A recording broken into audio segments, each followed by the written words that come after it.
Daha yar olmaz o yardan bize, ne vefa bir etibardan bize. Bu kadar beste günah ettik, bakır Allah da yukarıdan bize. O ne Mecnun'du ne Leyla'dı, o bir alem bir dünyadı. Onu şair nece vesfetsin, o hayalımdaki sevdadır. Mest edipdir bizi peymaneler, gece meyhaneler, gece meyhaneler.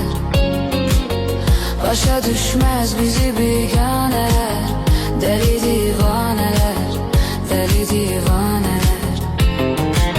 Mest edipdir bizi peymaneler, gece meyhaneler, gece meyhaneler.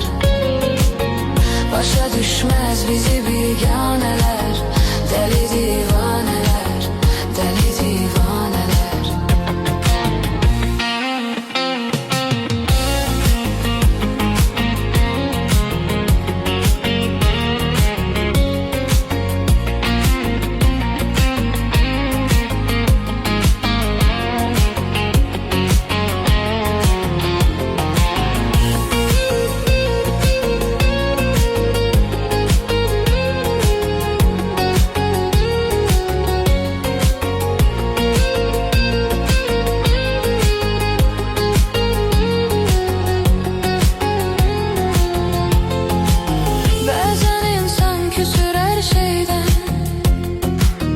Kara kısmet kara taleyden,